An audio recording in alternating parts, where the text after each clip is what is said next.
Hello my lovely people, how na dey? I hope so na dey fine o. In today's video I wan show na how I take make this Afro wig. Now this hair na I use na 5 pieces na im dey inside the pack. So one pieces of the hair now I'll divide that into 3. I'll start to dey crochet the wig.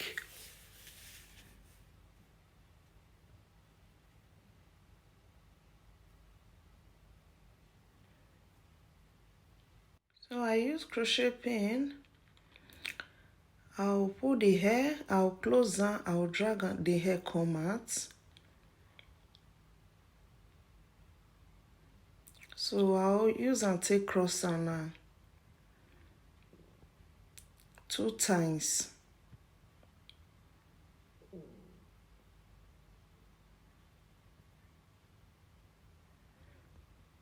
So I go section small one for inside, I'll use and take tie am.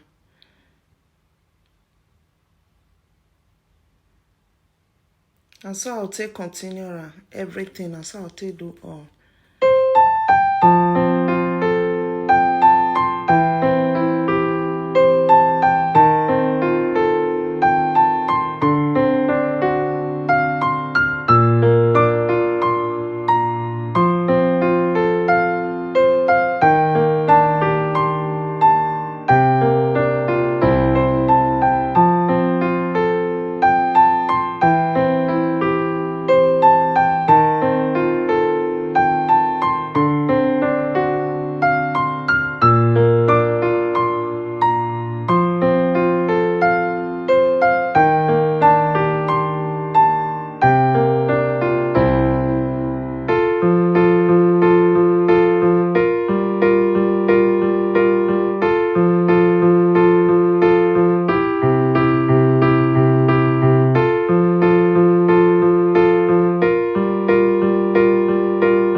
So I'll continue the crochet like that. I see I don't almost finish them.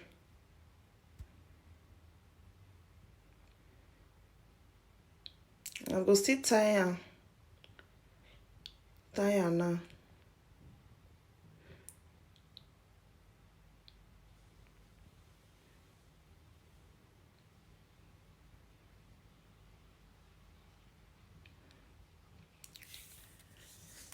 So now the last one now they do so.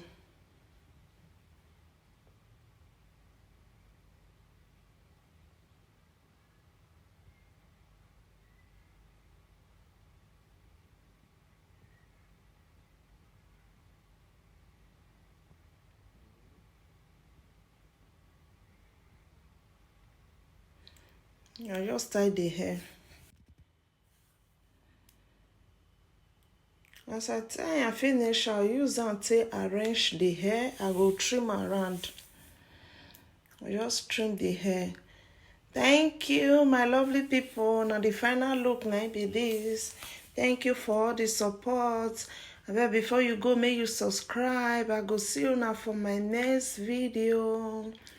Bye.